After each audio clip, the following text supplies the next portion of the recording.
Hello everyone. இந்த வீடியோவில் self love அப்படின்னா என்ன அப்படிங்கிறத டீட்டெயில்டாக பார்க்கலாம். செல்ஃப் லவ் அப்படிங்கிறது செல்ஃப் ப்ரைட் இல்லை ஈகோயிஸ்டிக்காக இருக்கிறது இல்லை செல்ஃபிஷ்னஸ்டாக இருக்கிறதுங்கிற அர்த்தம் இல்லை. உங்களை நீங்களே அன்கண்டிஷ்னலாக ஏற்றுக்கிறது. உங்ககிட்டயே நீங்கள் கண்டிஷன்ஸ் இல்லாமல் லவ் பண்ணுறது. நான் ஸ்லிம்மாக இருந்தால் தான் எனக்கு பிடிக்கும், நான் இந்த மாதிரி ஹேர் ஸ்டைல் வச்சுருந்தா தான் பிடிக்கும் அப்படின்னு சொல்லி உங்ககிட்ட நீங்கள் கண்டிஷ்னலாக இல்லாமல் அன்கண்டிஷ்னலாக உங்களை நீங்களே ஏற்றுக்கிறது. உங்ககிட்ட எந்த பற்றாக்குறையுமே இல்லாமல் நீங்கள் எப்போவுமே உங்களுக்கு போதுமானவங்களாக இருக்கிறது. உங்களுக்குள்ள நிறைவாக நீங்கள் இருக்கிறது. ஸோ உங்கள் மேலே உங்களோட கவனத்தை எப்போவுமே வச்சுருக்குது. உங்கள் மேலே நீங்கள் உங்களோட ஃபோக்கஸை செலுத்துறது. எப்போவும் நீங்கள் நிறைவாக ஃபீல் பண்ண ஆரம்பிச்சிட்டிங்கன்னா நீங்கள் எப்போவுமே அடுத்தவங்கள பார்த்து ஏங்க மாட்டீங்க. உங்ககிட்ட ஒரு காஃபி கப் இருக்குது, அது எம்டியாக இருக்குது. எம்டியான கப்பில் இருந்து நீங்கள் மற்றவங்களுக்கு கொஞ்சம் காஃபி கொடுக்க முடியுமா? உங்ககிட்ட ஆல்ரெடி ஏதாவது இருந்தால் தான் உங்களால் மற்றவங்களுக்கு கொடுக்க முடியும். உங்கள் கப் ஃபுல்லாக நெகட்டிவாக இருந்துச்சுன்னா உங்களால் அடுத்தவங்களுக்கும் நெகட்டிவான விஷயங்களை தான் கொடுக்க முடியும். எப்போ உங்கள் கப் ரொம்ப நிறைவாக ரொம்ப ஃபுல்ஃபில்டாக பாசிட்டிவாக இருக்கும், அப்போ உங்களால் அடுத்தவங்களுக்கும் பாசிட்டிவான விஷயங்களை கொடுக்க முடியும். உங்களோட கப் ஃபுல்லாக செல்ஃப் லவ் நிறைஞ்சிருந்துச்சுன்னா கண்டிப்பாக உங்களால் மற்றவங்களுக்கும் அன்கண்டிஷ்னல் லவ் கொடுக்க முடியும்.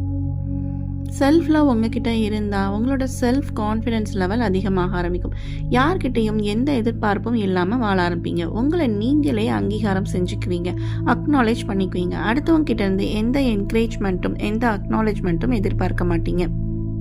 உங்களை முழுமையாக நீங்கள் நேசிக்க ஆரம்பிக்கிறப்போ உங்களோட கவனம், உங்களோட எனர்ஜி, உங்களோட ஃபோக்கஸ் எல்லாமே உங்கள் மேலேயே செலுத்த ஆரம்பிப்பீங்க. உங்கள் மேலே அதிகமான கேர் எடுத்துக்க ஆரம்பிப்பீங்க. மற்றவங்களோட எந்த செயலும் உங்களை பாதிக்காமல் இருக்கும். வெளியிலிருந்து வர யாரும் உங்களை காயப்படுத்திட முடியாது உங்ககிட்ட அன்கண்டிஷனல் செல்ஃப் லவ் இருந்தால்.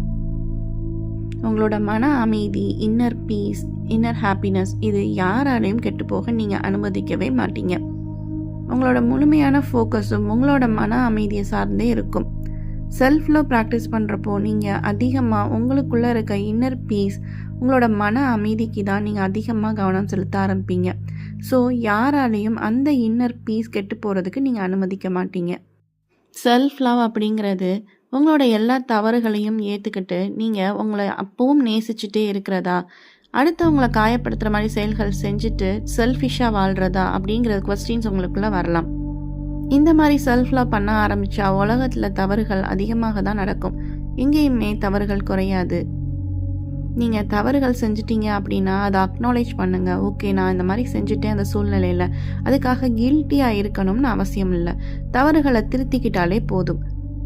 உங்ககிட்ட முழுமையான செல்ஃப் லவ் இருந்தால் உங்களோட கான்ஷியஸ்னஸ் ரைஸ் ஆகும். உங்களை காயப்படுத்துகிற செயல்கள் எதுவுமே நீங்கள் அனுமதிக்க மாட்டீங்க. அதே மாதிரி இந்த செயல்களால் மற்றவங்களுக்கும் காயம் ஏற்படும்னு உங்களுக்கு புரிஞ்சிச்சுன்னா அந்த மிஸ்டேக்ஸும் நீங்கள் பண்ண மாட்டீங்க. மற்றவங்க உங்ககிட்ட சொல்கிறதுக்கு முன்னாடியே உங்களோட மிஸ்டேக்ஸ் உங்களுக்கு புரிய ஆரம்பிக்கும்.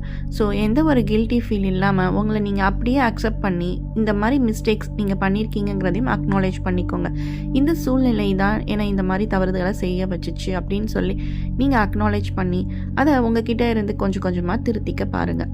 கில்ட்டி ஃபீலிங் வந்துச்சுன்னா அது இன்னும் அதிகமாக உங்களை பாதிக்க ஆரம்பிக்கும். ஸோ கில்ட்டி இல்லாமல் உங்களோட மிஸ்டேக்ஸை திருத்திக்கிட்டாலே போதுமானது. செல்ஃப் லவ் உங்ககிட்ட இருந்தால் ஒரு நிறைவான அன்கண்டிஷ்னல் லவ் உங்கள் மேலே உங்களுக்கே இருந்துச்சுன்னா உங்கள் வாழ்க்கையில் இருக்க எல்லா ரிலேஷன்ஷிப்ஸ் கிட்டையும் நீங்கள் ஒரு ஹெல்த்தி பவுண்ட்ரிஸ் செட் பண்ண ஆரம்பிச்சிடுவீங்க. அந்த ஹெல்த்தி பவுண்ட்ரிஸை தாண்டி நீங்கள் அவங்களோட லைஃப்பில் இன்டர்ஃபியர் ஆக மாட்டீங்க. அதே மாதிரி அவங்களையும் உங்கள் லைஃப்பில் இன்டர்ஃபியர் ஆக விட மாட்டீங்க.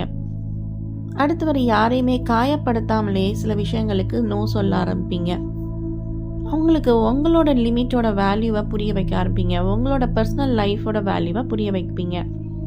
உங்களோட பவுண்ட்ரிஸை அடுத்தவங்களும் ரெஸ்பெக்ட் பண்ண ஆரம்பிப்பாங்க. நீங்களும் அடுத்தவங்களோட பவுண்ட்ரிஸை ரெஸ்பெக்ட் பண்ண ஆரம்பிப்பீங்க. உங்ககிட்ட எந்த ஒரு குறைகள் இருந்தாலும் அதையும் தாண்டி உங்ககிட்ட நீங்கள் அன்பு செலுத்த ஆரம்பிங்க. அந்த குறைகளை அப்படியே ஏற்றுக்கோங்க. அதுதான் நீங்கள் அப்படிங்கிறத மனப்பூர்வமாக ஏற்றுக்கிட்டு உங்களை நீங்களே நேசிக்க ஆரம்பிங்க. மூணாவது நபர்கிட்ட எதிர்பார்க்குற அந்த ஒரு அன்பை நீங்களே உங்களுக்கு கொடுக்க ஆரம்பிங்க. உங்களை நீங்களே முழுமையாக நேசிக்க ஆரம்பிக்கிறப்போ உங்களோட செல்ஸ் ஹீல் ஆக ஆரம்பிக்கும். நம்ம ஏன் இப்படி இருக்கோம், நம்ம ஏன் குண்டாக இருக்கோம் அப்படின்னு நம்மளை ஒவ்வொரு தடவையும் நம்ம ப்ளேம் பண்ணுறப்போ வர்றப்போ ஒரு பதட்டம் ஏற்படும். உங்களை முழுமையாக ஏற்றுக்கிறப்போ அந்த பதட்டம் காணாமல் போயிடும். உங்களோட பாடிக்கு இயற்கையிலே ஹீல் ஆகக்கூடிய சக்தி இருக்குது. அதுக்கு நீங்கள் உங்களை நேசிக்க ஆரம்பிக்கணும். அப்போ தான் அந்த ஹீலிங் பவர்ஸ் உங்களுக்குள்ள மிராக்குலஸாக வேலை செய்ய ஆரம்பிக்கும். எல்லா நாட்களும் நம்ம வாழ்க்கையில் ஒரே மாதிரி இருக்கிறதில்ல. ஒரு சில நாள் பெஸ்ட் டேஸாக இருக்கும், ஒரு சில நாள் உங்களால் உங்களோட பெஸ்ட்டை கொடுக்க முடியாத நாட்களாகவும் இருக்கும். ஸோ அந்த மாதிரி நாட்களில் உங்களை நீங்களே தட்டி கொடுத்துக்கோங்க. நீங்கள் உங்களோட பெஸ்ட்டை கொடுக்க முடியலன்னு உங்களை ப்ளேம் பண்ண ஆரம்பிச்சிங்கன்னா கண்டிப்பாக உங்களோட நெகட்டிவிட்டி இன்னும் அதிகமாக தான் ஆகும். உங்ககிட்ட அன்பாகவும் ஜென்ட்லாகவும் நடந்துக்கோங்க. உங்களை நீங்களே தட்டி கொடுத்து it's okay to be not okay. ஒரு நாள் உங்களால் நல்லா இருக்க முடியலன்னா அதனால ஒரு ப்ராப்ளமும் இல்லை. இட்ஸ் ஓகேன்னு உங்ககிட்ட சொல்லி பழகுங்க. உங்களை நீங்கள் ப்ளேம் பண்ணிக்கிட்டே இருந்தீங்கன்னா உங்களுக்குள்ள நெகட்டிவிட்டி தான் க்ரோ ஆகிட்டு இருக்கும். அதே இது it's okay to be not ஓகேன்னு சொல்கிறப்போ உங்களுக்குள்ள இருக்க பதட்டம் ஃபஸ்ட்டு குறையும். ஸோ உங்களோட ஃபோக்கஸ் பாசிட்டிவ் சைடுக்கு ஷிஃப்ட் ஆக ஆரம்பிக்கும். மன அமைதியோடு வாழணும் அப்படின்னா கண்டிப்பாக நீங்கள் உங்களை நேசிச்சே ஆகணும். செல்ஃப் லவ் அப்படிங்கிறது ஒவ்வொருத்தவங்களுக்கும் எவ்வளோ முக்கியமான ஒரு விஷயம்ங்கிறது இப்போ உங்களுக்கு புரிஞ்சிருக்கும். உங்களோட ஆள் மனசில் ஒரு பெரிய காயம் இருக்குது அப்படின்னா அதையும் செல்ஃப் லவ்வால் மட்டும்தான் க்யூர் பண்ண முடியும். ஒவ்வொரு மனுஷனுக்கும் செல்ஃப் லவ் கண்டிப்பாக தேவை.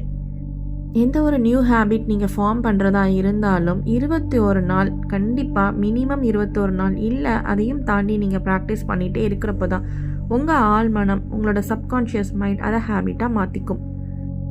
ஸோ செல்ஃப் லவ்வை நீங்கள் உங்கள் வாழ்க்கையில் கொண்டு வரணும் அப்படின்னாலும் அதையும் நீங்கள் ப்ராக்டிஸாக எடுத்து பண்ணுறப்போ கண்டிப்பாக உங்களுக்குள்ள சேஞ்சஸ் ஏற்படும். உங்களுக்குள்ள ஒரு நியூ ஹேபிட்டை நீங்கள் ஃபார்ம் பண்ணுறீங்க அப்படின்னா 21 டேஸ் அட்லீஸ்ட் நீங்கள் அதை ப்ராக்டிஸ் பண்ணணும். 21 டேஸ்க்கு மேலேயும் நீங்கள் அதை கன்சிஸ்டண்ட்டாக ப்ராக்டிஸ் பண்ணுறப்போ உங்களோட பிரெயின் நியூரல் நெட்வொர்க்ஸை ஃபார்ம் பண்ண ஆரம்பிக்கும். பழைய நியூரல் நெட்வொர்க் சைலண்ட்லேருந்து போயிடும். இதுதான் நியூரோபிளாஸ்டிசிட்டி எஃபெக்ட். செல்ஃப் லவ் அப்படிங்கிறதும் ஒரு நியூ ஹேபிட் தான். அதையும் கன்சிஸ்டண்ட்டாக ப்ராக்டிஸ் பண்ணுங்கள், ஃபாலோ பண்ணுங்கள். கண்டிப்பாக உங்களுக்குள்ள நிறைய சேஞ்சஸ் ஏற்படும். இந்த வீடியோ பிடிச்சிருந்தா லைக் பண்ணுங்கள். என்னோட கண்டென்ட் நிறையா பேருக்கு போய் சென்றடையணும்னு நினச்சிங்கன்னா ஷேர் பண்ணுங்கள். அண்ட் என்னோட இந்த முயற்சி தொடரணும் அப்படின்னு நினச்சி நீங்கள் சப்போர்ட் பண்ணணும்னு நினச்சிங்கன்னா என்னோட சேனலுக்கு சப்ஸ்கிரைப் பண்ணிக்கோங்க. Thank you everyone. Bye by.